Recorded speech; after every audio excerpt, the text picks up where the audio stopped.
ومن سيئات أعمالنا من يهده الله فلا مضل له ومن يضلل فلا هادي له وأشهد أن لا إله إلا الله وحده لا شريك له وأشهد أن محمدا عبده ورسوله صلوات الله والسلام عليه تسليما كثيرا.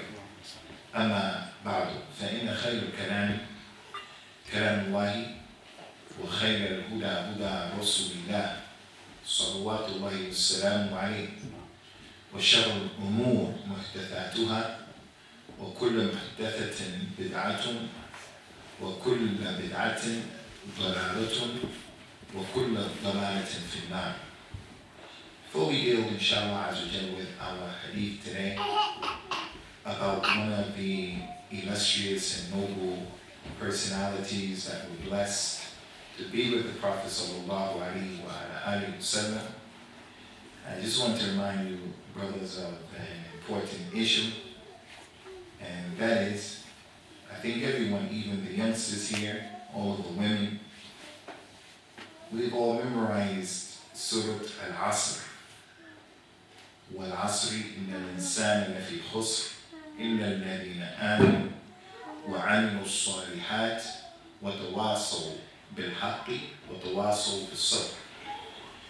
This small ayat was, or this small surah was a surah that the companions used to pay a lot of attention to the point that when they came together, when they saw each other on a particular day, when it was time to part company, they would read this surah to each other.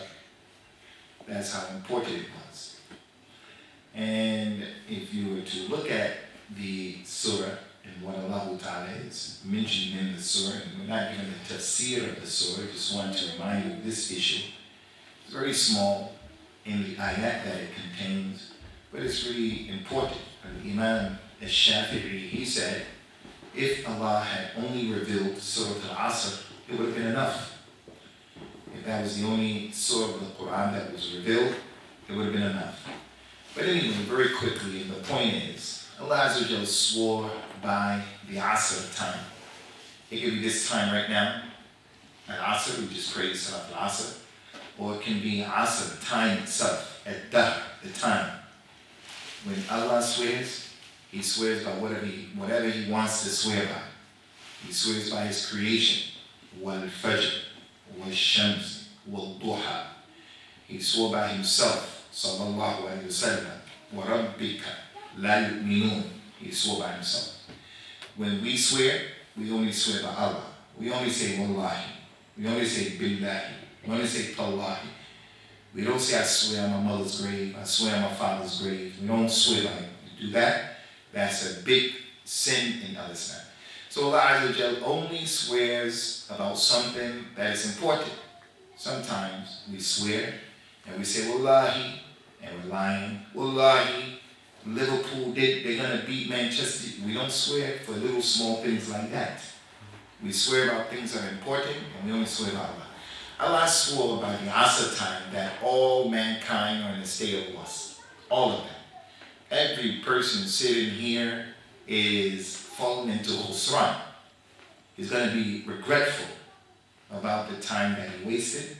She's going to be regretful for the many mistakes that she made. All of them are going to be in trouble. But the ayah went on to make some exceptions. All of mankind, Bani Adam, all of Adam's children, are losers. They're going to lose. Except those people who believe. They believe in Allah, they believe in the oneness of Allah, they believe in His prophets, His messengers, the Malaika, and the books that He revealed. They believe in Yawm al-Qiyamah, and they believe correctly. They don't believe in khurafat and crazy things, but they believe the way that the Prophet ﷺ brought his religion and they were supposed to believe, and they do righteous deeds. They can't say, I believe, and not wear hijab. Can't say, I believe, and the individual is nasty to their parents. Can't say, I believe, and he doesn't pray. Can't say, I believe, and he looks at riba as something easy and small. Doesn't mean that they're not going to make mistakes. The way Bani Adam is, the nature of Bani Adam is going to make mistakes. But from the righteous deeds is to make tawbah from the mistake. So Allah made a now an exception, except those who believe and do righteous deeds, and they mutually cooperate on the haqq, and they mutually cooperate on a sabr. Those are the four characteristics who are not falling into khusran, to being losers. Mutually cooperating. They didn't say he cooperated by himself. The Nabi described the believer, sallallahu alayhi wa sallam, he said the believer, and mu'min, ya'lif wa yu'laf. وَلَا خَيْرَ فِي مَنْ لَا يَأْلِفُ وَلَا يُؤْلَفُ. The believer is a person who is sociable. He connects to people, and when they try to connect to him, he accommodates them. That's the way the believer is. He said there's no good in the person who he doesn't take the initiative to connect, and when people try to connect to him, he doesn't accommodate them. The way he is, he's the individual who's going to bring good to people, and he's going to take good from the people. So the point here is, those who are not losers are the ones who mutually advise each other with the truth and with being patient. Hey, you have a problem, you have marital problems, don't divorce her. Be patient. Hey, sister, don't do that. Don't say those things about your husband. Be patient. And we have to be like that. And this masjid right here, in this masjid, and moving forward, inshallah, azawajal, the dawah of this masjid, the dawah of the community, we have to mutually cooperate.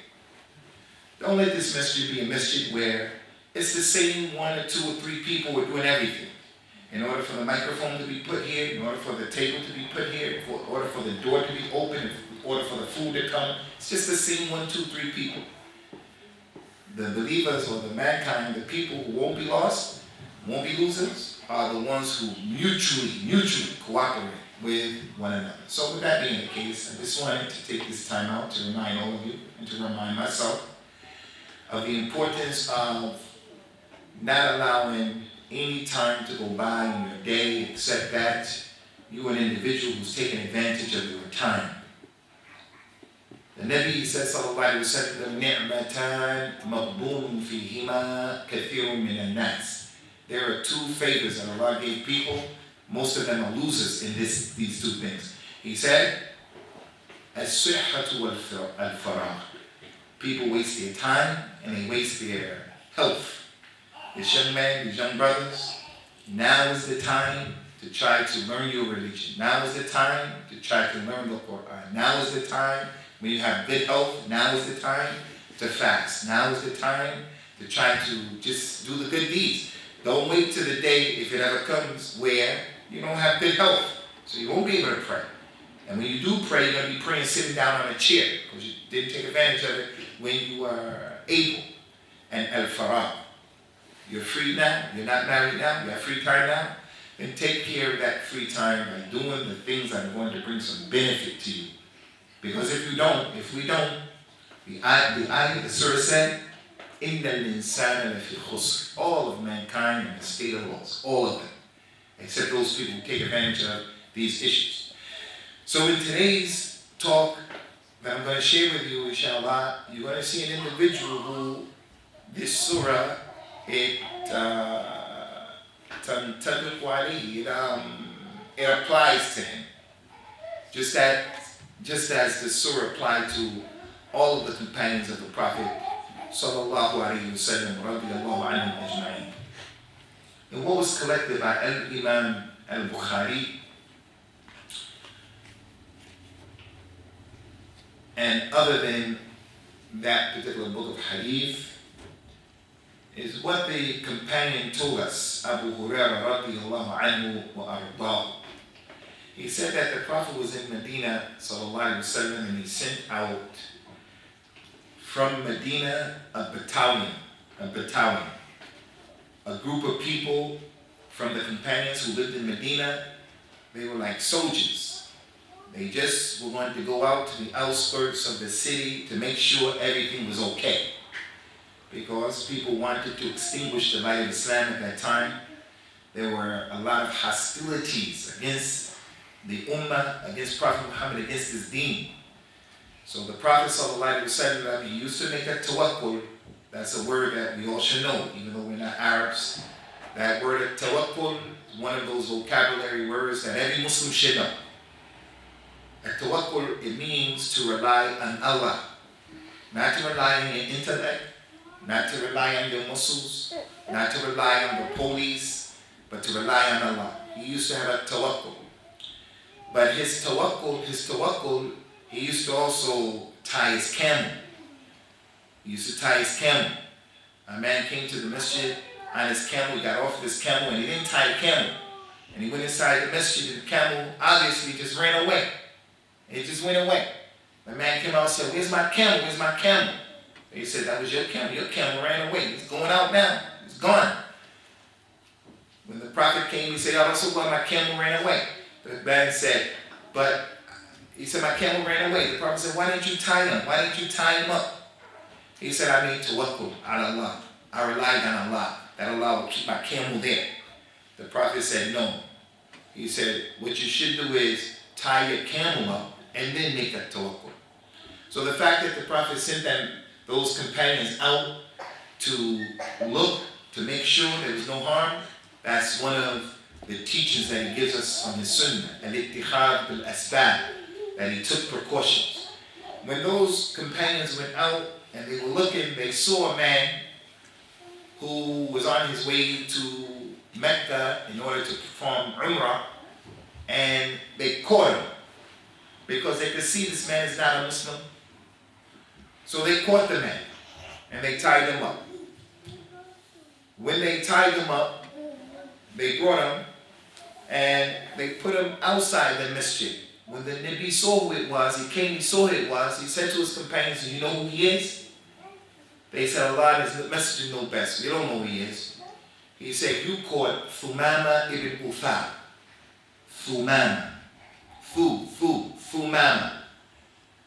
Maybe many of you have not heard that name before. You heard Abu Bakr, you heard Umar, Uthman, Ali, Abu Hurairah, Ibn Abbas, Ibn Umar. You heard these names. Khadija, Aisha, Hafsa. Maybe many of you have not heard of the name Thumamah. Thumamah ibn Usal. Not Ubama and not your mama. Thumamah ibn Usal. The Nabi said, "You caught Thumamah. He's the chief of Bani Hanif, big, powerful tribe in Najd, in Arabia. And this man, he was an ardent enemy to Islam. He hated Islam. And if anyone from his tribe embraced Islam, not only would he just punish them, but he would punish them in a terrible way. He would drag them over the coals that were hot. He would cut them up, stab them.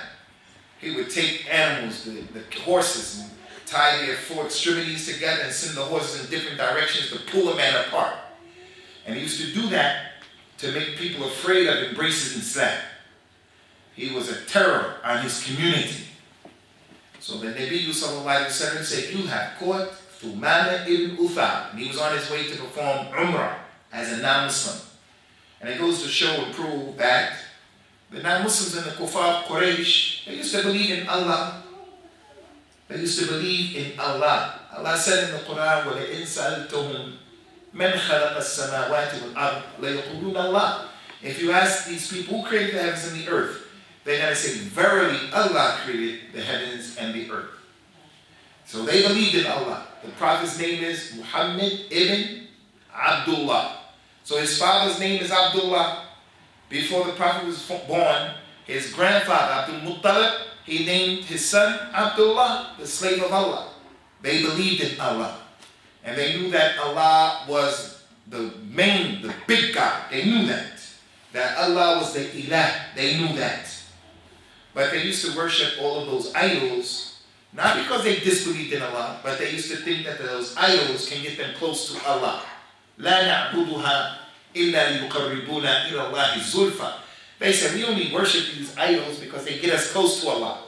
You don't need any idol to get close to Allah. You don't need any human being to get you close to Allah. You don't need any middleman. So anyway, the man was a non-Muslim and he was on his way to perform Umrah in Mecca as a non-Muslim. It was at the beginning before the Prophet took power over Mecca. The Nabi told his companions, take Thumamah, take him, and tie him up inside of the masjid. Inside of the masjid. So they tied him up inside of the masjid. The Nabi sallallahu alaihi wasallam came to Thumamah.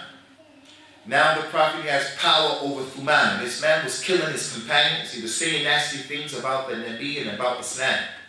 The Prophet came to him while he was tied up and he said to him, Ya Thumamah, Mada indik. What's your situation, Thumamah? What you have to say for yourself now? Thumamah, being one of the leaders of Arabia, he was mutakabbir, mustakbir. He had a nasty attitude. He said to the Nabi sallallahu alaihi wasallam, he said, Ya Muhammad, in taqtulni taqtul dha damin, wa in tun'in ala shaki, wa in arat al-mal fasal ma bada laka tu'ta. Hey Muhammad, if you kill me in revenge because of what I did to your people, if you kill me, you kill somebody who is important. I'm the man. I'm an important person. But if you let me go, I will be shakir. I'll be thankful for what you did. And if you want money for my freedom, you want a ransom, I'm going to give you any amount you want. Just ask, I'll give it to you. Without saying another word. The Prophet didn't say another word. He just left the man and went to his companions and he said, feed Thumamah. Give him some food. The companions, they brought some milk to Thumamah. They milked the goat and they milked it and they gave him a bowl without breathing, without taking a breath. He just drank one bowl. He just drank it. And some of the milk was on his mustache. So he licked it off. They could see he wanted more. They gave him a second bowl, third bowl, fourth bowl, 7 bowls. He drank it and he acted as if he was okay now. The Prophet did not come to him again for that whole day. He was just in the masjid for the whole day. The second day, the Prophet came to him and he said to him, Ya Thumamah, Mada indik. What's your situation, Thumamah? What you have to say for yourself, Thumamah? What's the situation? The man said, Ya Muhammad, the same thing that I told you yesterday. And he was speaking like that. I just told you yesterday what my situation is. If you kill me, you kill someone who is important, powerful. If you let me go, I'll be shakir. And if you want money, ransom, ask, name your price, you'll get it. Prophet didn't say anything. He let the man go. He just left him. He went, he said, feed Thumamah. They brought him the bowl 7 times, same thing that happened the previous day. He left him in the masjid all day, the second day. The third day, the Prophet came to him. He said, Ya Thumamah, Mada indi. What do you have to say for yourself? And the man was really upset now. He said, didn't I tell you, didn't I tell you? I just told you 2 days in a row. If you kill me, you kill an important person. If you let me go, I'll be happy. And if you want money, ransom, I'll give you your money. He said, feed Thumamah. Same thing with the milk. After he drank the milk, the Prophet told his companions, sallallahu alaihi wasallam, utruku Thumamah. Let the man go. Free him. Let him go. For no reason. Let him go. They untied Thumamah. He got up. He dusted himself off. And he walked out of the masjid in an arrogant way. As if to tell the people, yeah, look at me. Yeah, I'm Thumamah. And he walked out of the masjid.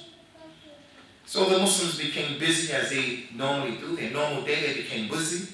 After some time went by, they saw Thumamah coming back into the masjid. And his clothes had water on them.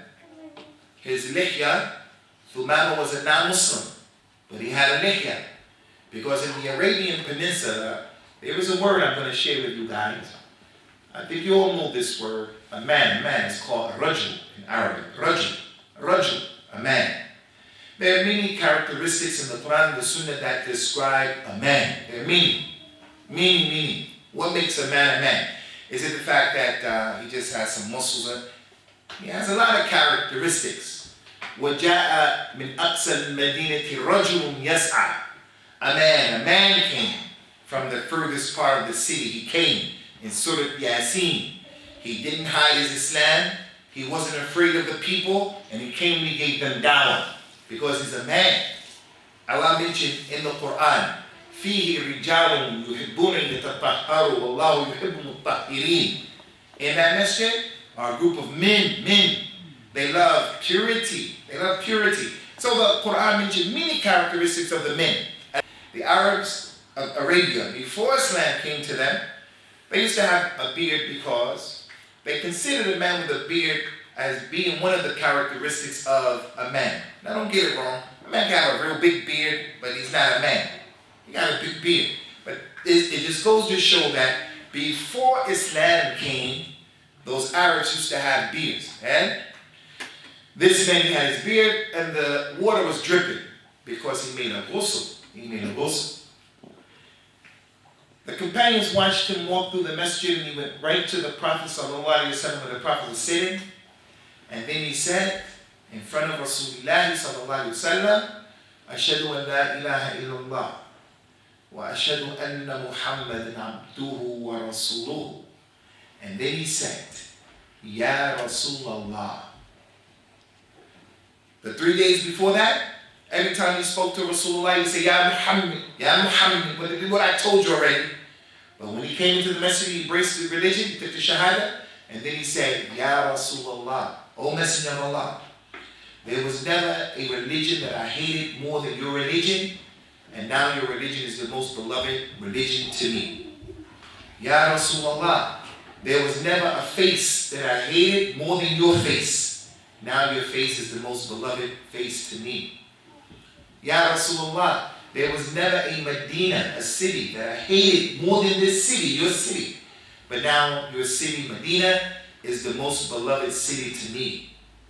Ya Rasulullah, I was on my way to go to Mecca to perform Umrah when my brothers, he called those companions who captured him, he said, when my brothers from your khayl, from your battalion, when they caught me, I was going to make Umrah. Should I continue to go to make Umrah? Because you stopped me and I was here for 3 days. Should I resume my trip? The Prophet said, yes, resume your trip. I want you to go and you continue your niyyah of making Umrah. He said, bring some food for Thumamah. Bring some food. They brought a bowl of milk. They milked the animal. The Prophet ﷺ gave Thumamah the milk. Thumamah drank the milk and he took his time. He drank some, he took it from his mouth and he was breathing. He drank a little more, took it from his mouth and he breathed. He drank some more, took it from his mouth and he breathed until he finished the milk. The Prophet said, give him another one. When they wanted to give him another one, he said, Kifaya, it's enough. The one is enough. So the Prophet started that. But as soon as he became a Muslim, he realized there are other people who are here. I'm not the only one here. So I'm going to drink this one and let other people have the rest. After that, Thumamah went and he left Medina. When he arrived in Mecca to perform Umrah, the news of his Islam preceded him. Abu Lahab, Abu Jahl, those people heard Thumamah, the big chief of Bani Hanif, has become a Muslim. So they came to him and they tried to make him afraid. And they tried to give problems to him. And they said, hey, Thumamah, we heard that you have changed the religion of your forefathers and now you're following the religion of Muhammad, trying to make him afraid. As Allah Ta'ala mentioned many ayat of the Quran, many ayat. يُرِيدُونَ أَن يُطْفِئُوا نُورَ اللَّهِ بِأَفْوَاهِهِمْ وَاللَّهُ مُتِمُّ نُورِهِ وَاللَّهُ مُتِمُّ نُورِهِ وَلَوْ كَرِهَ الْكَافِرُونَ. Those people, they want to extinguish the light of Allah. They want to put his religion out. How? By blowing on it. They want to extinguish Islam. It's like the sun. All of Bani Adam comes together. They say, let's extinguish the light of the sun. How? We're going to blow. And the sun is going to go out. So they wanted to put Islam, the light out by blowing on it. Coming to a person like Thumamah to push him around. So with Thumamah, we heard that you changed your religion and you are Muhammad now. Thumamah, Ikhwani, he didn't apologize. He didn't do what many Muslims do today when he wants to be in this fraternity, he wants to be with these group. this group of young people. He wants to work at this job. He wants to live in this area. And the people come to him or her and say, hey, are you a Muslim? You can't dress like that. You can't look like that. You can't act like that. They blow on the person. They blow on the young person. The person, he wants to be accepted. So the person, he changes his name. He does different things that he knows he shouldn't do in order to please the people who want to extinguish his Islam. Thumamah didn't do that. Thumamah told those people, I didn't change my religion, but instead, I'm on the religion of my forefathers, Ibrahim and Ismail. And I'm on the religion of Muhammad sallallahu alaihi wasallam. And then he told them, Wallahi, I swear by Allah, لن تأتيكم حبة من شعير من بني حنيف حتى يأذن فيها رسول الله. He said, I swear by Allah, one grain of wheat that my people used to give you, because they had commerce between his people and Quraysh. His people would send Quraysh wheat. Quraysh would send to them money and other things. So Quraysh's wheat came from these people. He said, I'm not going to give you anything.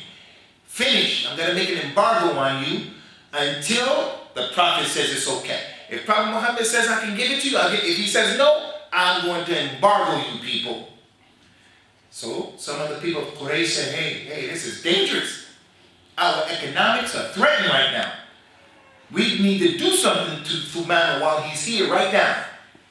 Abu Lahab said, Wayhakum, beware. This is Thumamah from Bani Hanif. You don't want any trouble with Thumamah and his people. Thumamah's people will come from where they are and they will deal with us. We don't want that confusion. Just let them make tawaf.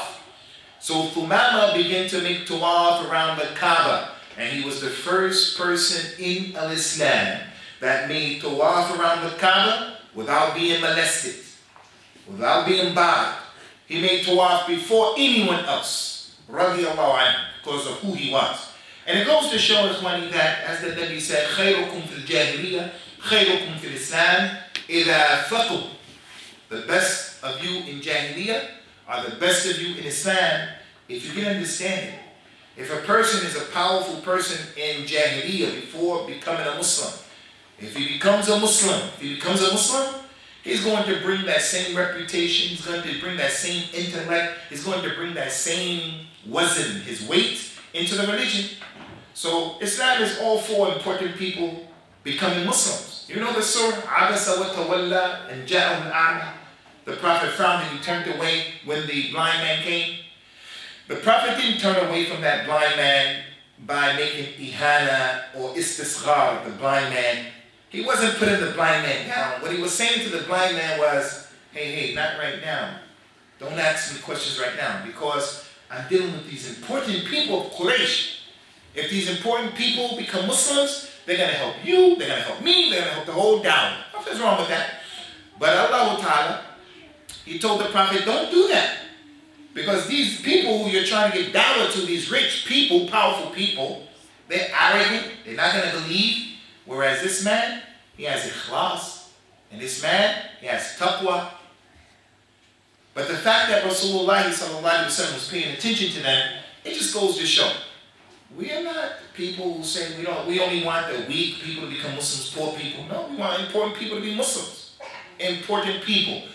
But if an important person comes to Islam, that person who came to Islam, Al-Islam embellishes him. I remember people were saying that Michael Jackson became a Muslim. He went to Dubai. So people said Michael Jackson became a Muslim. And Muslims started to say Michael Jackson is going to go to the Kaaba and he's going to be the mu'adhin. Even if Michael Jackson became a Muslim, Michael Jackson doesn't help Islam. He doesn't bring anything to it. If anything, Islam helps Michael Jackson. And Islam helps Abu Usamah. But because we are people, we have this, what do you call that? We have inferiority complexes. We think we're lesser than Europeans, than white people, than America.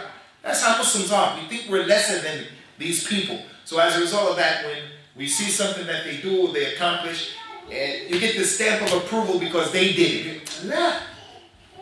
Anyway, Thumamah radiallahu anhu, he went back to his people after making his Umrah as a Muslim, and they put an embargo on the people of Mecca. The people of Mecca wrote a letter to Rasulullah sallallahu alaihi wasallam and started complaining, hey, we're not getting along very well in our lives because of the embargo of Bani Hanif. Can you please raise off of us the embargo? So the Prophet sallallahu alaihi wasallam raised it off. And that was one of the many events that started to happen that made the Prophet's position in Medina and in the whole Khalij, in the whole peninsula, he was getting stronger and stronger and stronger. From strength to strength to strength, until finally he went to Mecca and he conquered Mecca. This incident with Thumamah was one of the pinnacle points where the strength of the Nabi really started to grow economically. Sallallahu alayhi wa ala alihi wa sallam. This is the hadith in Sahih Bukhari. You'll find different variations of this hadith in other books of hadith, but this is generally speaking the hadith. This hadith, Ikhwani, has a lot of benefits that benefit this community here in Cambridge. It benefits the Ummah of Al-Islam. And you know those companions, radiallahu anhum, you young brothers especially, you young guys especially, you have to come to know who those companions are. If you guys are disconnected from the companions and you don't know how they understood the Quran and the Sunnah, there's going to be no good in you and no good in your Islam. If you come with an Islam, if you try to practice Islam where you hate those companions and you curse those companions, then Surah Al-Asr, it applies to you. You are lost. You are lost. Because the things that they went through those things as a lesson for the people who came after them. The Prophet said about his companions, sallallahu alaihi wasallam, said to us, "La tasubbu ashabi, فوالذي نفسي بيده لو أنفق أحدكم مثل أحد ذهب ما بلغ مد أحدهم ولا نصيفا." Don't curse my companions. Don't curse any of them. Because if one of you people were to spend the size of Mount Uhud in gold, you would never be able to reach what they did or half of it. With a show of hands, how many of you have heard of the Mahdi? The Mahdi who's going to come back. The Mahdi. How many of you heard of the Mahdi? Put your hand up. Everybody heard of the Mahdi. The Prophet said when the Mahdi comes, the Mahdi is going to put peace and justice in the earth. If the Mahdi came to the earth today, now, during this time, all of the dhulm, there's a lot of dhulm, not just to Muslims, to non-Muslims as well, dhulm. And that's because after the prophets and the messengers, Adam, Nuh, Ibrahim, Ishaq, Yaqub, Dawood, after the prophets and messengers, the best human beings are the companions. And the Mahdi was not a companion. The Mahdi was not, hey guys, you have to get this point. It's part of our religion. The best human beings, the number one best human being, Rasulullah sallallahu alaihi wasallam, and then after him, his brothers from the prophets and the messengers. They are the best human beings. After the prophets and the messengers, the best human beings, Abu Bakr, Umar, Uthman, Ali, and the rest of those companions. And the Mahdi, he was not a companion. He wasn't. So the companions are better than the Mahdi. No matter what a person does, if one of you, he gets 1 billion pounds and he builds 100,000 masjids and he takes care of orphans and he builds some hospitals here and there and he printed the Quran and he was responsible for causing 3 million people to memorize the Quran, still all of what he did would not reach what a companion did just because of the suhbah. Ala kulli, ikhwani, from this hadith are a number of issues. Meaning, we want to take this time out now, inshallah, just to mention a few of them. Some of the benefits of this hadith. First benefit, ikhwani, in 2 words I want to bring to your attention: al-hikmah and ar-rahmah. Anybody knows what ar-rahmah is? What's the translation of rahmah? Mercy. Al-hikmah. What's the translation of hikmah? Huh? What's the translation for the word hikmah? Arabic to English, what is hikmah? Hey man, just say I don't know, but don't look with a blank face like that. You know, come on, be with me. Don't just look with a blank face. You, my man. You, next one. Yeah, hikmah. What is hikmah? Now that's a word we should be knowing, Ikhwan. And I don't like it when you guys are like that nonchalant. It's okay if you don't know, but don't be like nonchalant. These are words we should know. You look like you're really smart, mashallah. What is hikmah? You don't know? How about you, my man? Ahi, what is hikmah? Wisdom. Hikmah is wisdom. Hikmah is wisdom. Hikmah and rahmah. Hikmah and rahmah. Hikmah and rahmah. As it relates to hikmah, wisdom, wisdom is putting things in the proper place. Wadaru shay fi mahalli munasib. Putting things in the proper place. If a person knows how to put things in the proper place, he is hakim. He's wise. If he doesn't know how to put things in the proper place, then he's not wise. The Prophet was, sallallahu alaihi wasallam, a person who had hikmah. And the reason why I say that is, if the Nabi sallallahu alaihi wasallam, if he wanted to, he could have put Thumamah in someone's house. He could have had a place built away from the masjid so that the prisoners could be left in that place. But he didn't. He told the people, put Thumamah in the masjid. The reason why he told them that is so that Thumamah can see how the Muslims were acting and how they were behaving. That was from the hikmah of Sunnah, sallallahu alaihi wasallam. Knowing what to do, where to put the man. As it relates to his rahmah, Thumamah was one of the many people who deserved to be killed from intiqam, revenge, because he killed Muslims. But the Prophet usually, sallallahu alaihi wasallam, he used to let people go. So this lie that non-Muslims say that Islam spread by the sword, meaning people were compelled to be Muslims, it's a lie.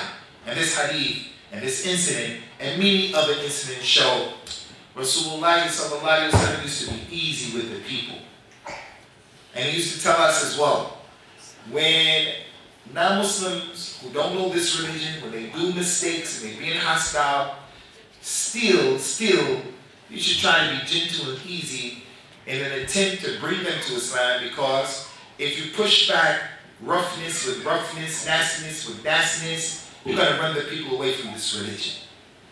If we're nasty and we're rough and tough, and the way we act, the non-Muslims will say, hey, look at these people, look at their religion. I don't want to be a part of this religion.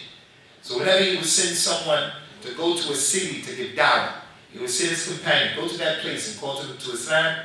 He would tell the people before he sent them, yassiru wa la tu'assiru, bashiru wa la tunaffiru.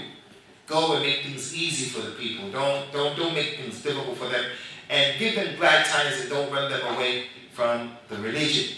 So this incident of the Islam of Thumamah goes to show Islam didn't spread by the sword, meaning the Nabi compelled and forced people to become Muslims, sallallahu alaihi wasallam. Another issue, and this is really important, is that the Prophet never gave any dawah to Thumamah. He never said to Thumamah the 5 pillars of Islam, or this, that. He never told them the 6 pillars of Al-Iman, this. He never said that. He never sat down with Thumamah to tell him that Tawheed has 3 aqsam, Tawheed al-Rububiyyah, Tawheed al-Uluhiyyah, Tawheed al-Asma. He never said that. He never taught him anything. He never sat him down to say anything. 3 days, all he said was, what you have to say for yourself? But the way that the Prophet taught Thumamah sallallahu alaihi wasallam was by giving Thumamah an opportunity to look at the Muslims and the way they behave. Thumamah was smart. He's one of the leaders. He's not a muqallid. He's an imam. He's from the qiyada. He's the leader of his people. The Prophet knows this man in the scale is heavy. He's someone in the scale. He's not a copycat. He's going to make his own mind up. So let that man just look at what's going on and he'll see for himself. And it goes to show, Ikhwani, that we can talk as loud as we want to talk. We can scream, we can shout. But actions, they speak louder than words. I have a wife. My wife, she's here now. I tell my wife, I love you, honey.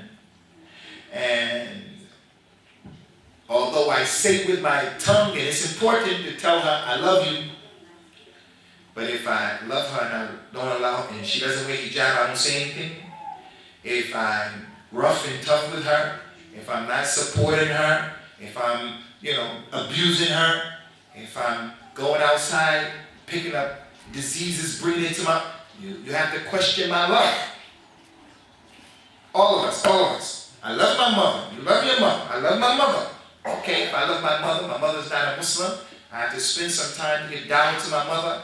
I have to be patient with my mother. We all say, I love my mother, I love you. But when she doesn't do something that we want her to do, we begin to act in a disrespectful way. Actions speak louder than words. If I tell my children, hey, don't steal, don't lie, and my children see me stealing, they see me lying, they're going to learn from what I do more than what I say. And that's why the prophets and the messages in the Quran, they used to mention over and over, as those ayahs of the Quran said, وَمَا أُرِيدُ أَنْ أُخَالِفُكُمْ إِلَى مَا أَنْهَاكُمْ عَنْهُ. The prophets will say to their people, hey, I don't want to do the opposite of what I'm telling you to do. I'm telling you to do this, don't do that. But I find myself going against what I'm telling you. So as parents, don't be of those people who give orders and commands, but you're not an example. You must pray. You have to be a Muslim. But they're looking at you. If I smoke cigarettes, how am I going to come and tell my child, don't smoke cigarettes? They see me doing it. So there are many ayahs of the Quran. يَا أَيُّهَا الَّذِينَ آمَنُوا لِمَا تَقُولُونَ مَا لَا تَفْعَلُونَ كَبُرَ مَقْتًا عِندَ اللَّهِ أَن تَقُولُوا مَا لَا تَفْعَلُونَ. Oh, you believe. Why do you say that which you don't do? Don't be like that. That's one of the characteristics of the munafiqeen, the hypocrite. He says one thing, but he does another thing. So when man came and said, Ya Rasulullah, tell me something that I only can ask you. He said, قُلْ آمَنْتُ بِاللَّهِ ثُمَّ اسْتَقِمْ. Say, I believe in Allah. You have to say. Speaking is important. Say, I believe in Allah. And then be upright. When the Prophet said, I believe in Allah, when he said that, you saw that in everything that he did. From the beginning of the day to the end of the day. You saw his iman billah. So the point here is, kalam is important. Speech, rhetoric is important. It's important to give dawah, to educate. It's important. Tell people I love you. It's important. But more important than that are the actions. Actions speak louder than words in this religion. Actions, they speak louder than words. So what did Thumamah see? Look at the dawah. What did Thumamah see? He saw a lot. But one thing I want to bring to your attention is how Thumamah must have been looking at the masjid. Maybe they caught him Monday, Tuesday, Wednesday. Maybe they caught him Wednesday, Thursday, Friday. Maybe they caught him when he was in the masjid Friday, Saturday, and Sunday. Whatever the case is, he's in the masjid, and 5 times a day, he would hear that adhan, and he saw the people come into the masjid. Coming from where he came from, he never saw anything like that. Never did he see something like that. What did he not see? Bilal ibn Rabah. Bilal was a black man. He was black. He was from Ethiopia. Bilal used to climb up on the roof of the masjid and he would give the adhan. Fajr time when people were sleeping. So Thumamah, he wakes up at the adhan of Bilal. Now I'm sure, Allahu A'lam, that Thumamah must be thinking, where I come from, Thumamah, if a black man woke up early in the morning and he made that noise in his eyes, you're going to deal with him. What are you making that noise for? We're sleeping right now. But the Arabs didn't respond to Bilal like that. They responded to him by coming to the masjid. Look at this. Look, he's tied up. When they came to the masjid, everyone is making 2 rak'ah. Before you sit down, the Prophet said that دَخَلَ أَحَدُكُمُ الْمَسْجِدِ فَلَا يَجْلِسْ حَتَّى يُصَلِّي رَكْعَتَيْنِ. If anyone comes into the masjid, don't sit down until you pray 2 rak'ah. It's the haqq of the masjid. He's watching the people, everyone's making 2 rak'ahs, making sunnahs, and then the iqamah starts. When the iqamah starts, everyone is getting in line. Irregardless of how old you are, irregardless of what your color, irregardless of your social status, whoever came first, he's in that line. So you have some young person here, like in our culture. Asian culture, Arab culture, African culture. These young people, just be quiet, get in the back, we don't want to hear you. You're going to marry who I tell you you're going to marry, you have nothing to say. No. And we shouldn't be like that in the masjid especially. Some of the people in some of our cultural masjids, they'll tell the little people to go back in the back. You have to pray in the back. There was a companion, his name was Thumamah ibn Usal. He was 6 years old. 6. 1, 2, 3, 4, 5, 6. He used to come with his father and his tribe to Medina to meet the Nabi sallallahu alaihi wasallam. And they would stay with him for a few days and they would learn the Quran and learn the religion and they would go back. Thumamah ibn Usal said, I was only 6 years old and I was the youngest of the crew, but I memorized more than everyone else. So they made me the imam. When we used to go back, I used to lead the people in the salah. He was 6 years old. So that goes to show if a person is 6, 7, and he knows what he's doing, he has wudu, and he's mature, he knows what he's doing, he can be in the first row. He can be the imam. Nothing wrong with that. He led them in the Fajr, Dhuhr, Asr, Maghrib, Isha. In our masjids, we put these hadith on the door. Jannibu masajidakum as-sibyan wal-majaneen. Keep the crazy people, Majnoon. Yeah. Keep the crazy people and the youngsters out of your masjid. And they say that's a hadith of the Nabi. That's not a hadith of the Nabi. Children used to come to the masjid, and in this case, that little boy, Thumamah ibn Usal, he used to lead them in salat, radiallahu anhu. The point is, Thumamah saw how everybody got in the line, and that was it. Look at what else he saw. When Bilal used to complete the adhan, he would come in.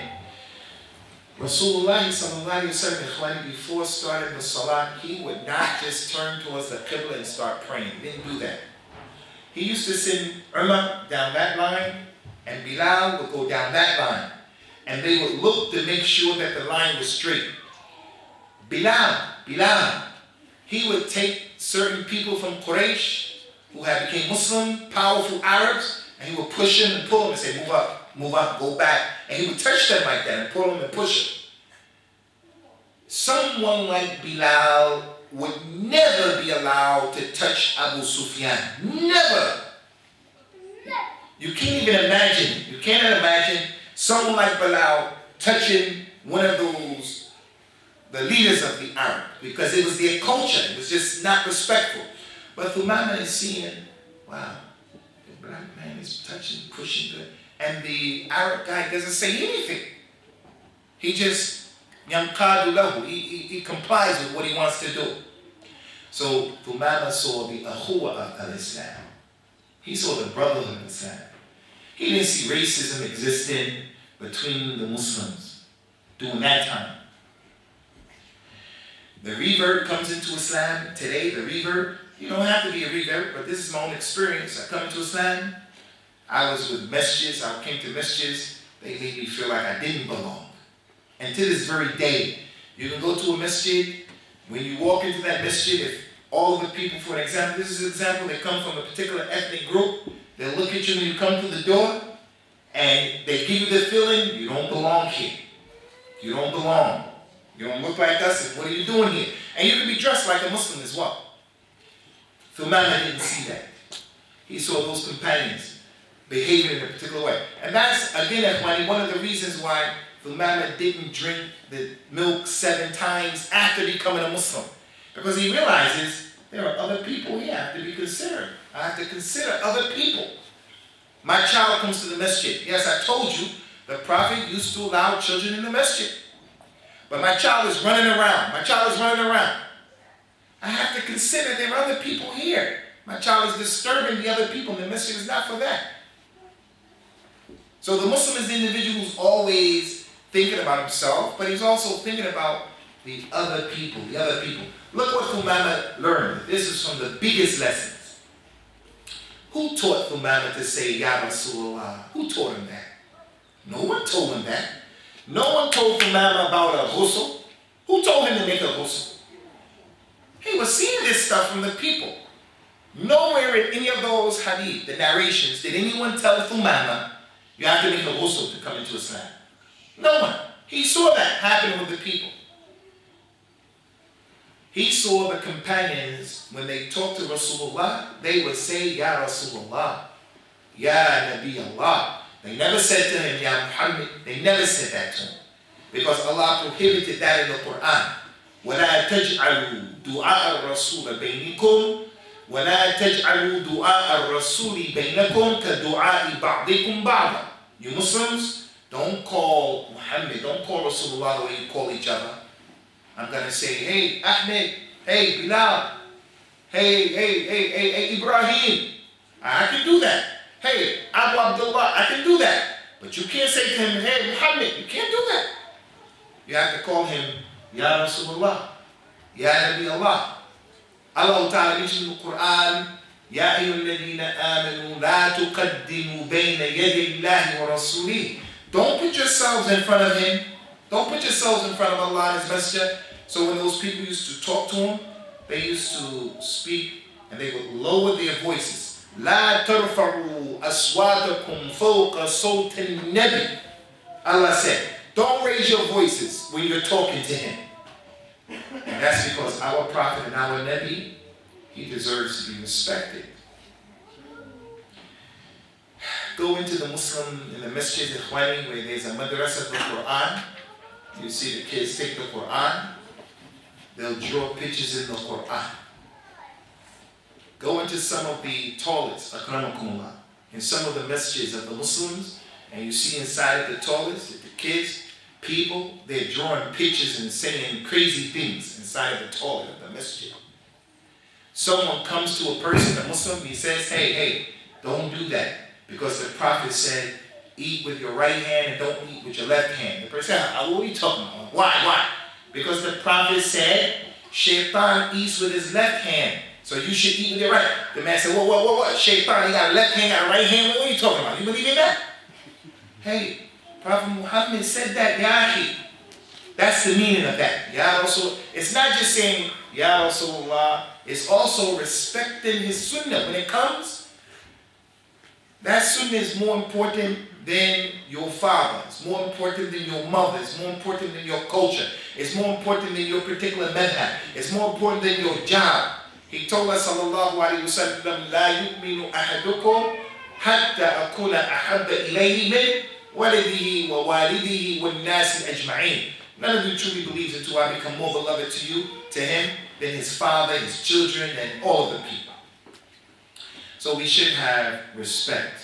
And you younger brothers over there, you younger brothers, part of the respect is to learn your religion, to know how to come to the masjid and how to behave, knowing that you're reflecting the teachings of the Nabi. Now Muslims look at our community and they say, what's the lesson? What's the lesson? Look at all of the lessons that Thumamah learned. Look at all the lessons by watching the companions. Let's take the non-Muslims of Cambridge who are around this area. Just this area in our masjid. What lessons do we give them? That's what we should ask ourselves, the challenge. The hijab of Islam, the hijab. If you took all of the Muslim women who come to Cambridge University, who live in the city, if the non-Muslims looked at those women, they're going to get different pictures. What is the hijab in Islam? What is it? That's just an example. It's just an example. Me, the Sheikh, that brother, this brother, that brother, we're working together. We work at the same job, in the school, wherever we work together. We're all professors in the university. We're all students, for example. When we go to our weekly meeting, our co-workers who are women, they come. She puts her hand out. I take her hand and I shake her hand. I say, good morning. She goes to shake his hand. He says, I don't shake hands with women. She goes to the third one. He takes his fold like that and lets her shake right here.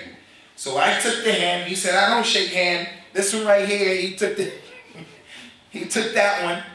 So they're going to say, what is this religion? I mean, which one is correct? Which one? Is it you? Is it cursing the companions? Is it blowing up people? Is it being so modern that you lose your religion? You blend in Sijan. You blend in with us. We can't. What is it? Thumamah, he saw one picture. with the real Islam. Because the ones that he was learning the religion from, they were the blueprint of success for all of the people. He was learning the religion from the ones that the religion was revealed. The Quran was revealed on them because of that. Ikhwani, last 2 or 3 points very quickly. Hey, this is really important, guys. This hadith and story of Thumamah shows the importance of being balanced. You know, we ask Allah, Ihdina Sirat al-Mustaqim. The Sirat al-Mustaqim is the one that's in the middle. Not too far to the right, not too far to the left. You want to be in the middle in everything.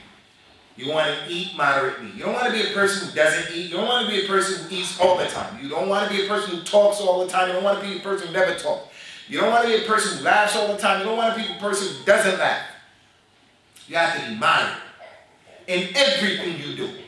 Everything. You don't want to be a person who works all the time. You don't want to be a person who never works. You have to be moderate. And you know one of the most important things to be moderate in? You have to be moderate in your love and your hate. Don't love someone too much and don't hate someone too much, no matter who it is.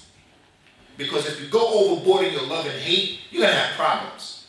You will love someone too much that they will do all kind of crazy things and you will tolerate that. You won't have the ability to take the proper mawqif, the proper position. I love my daughter so much, she's not a good wife to her husband. And I can't tell her as a result of my love, hey, you're wrong. I love my sheikh, my imam, I love him so much that I can't say, hey, my imam, my sheikh, he's wrong in this issue. I don't follow him in this thing. And also the other thing, you hate a person so much. You hate him so much that even when he's right, you don't want to acknowledge that he's right.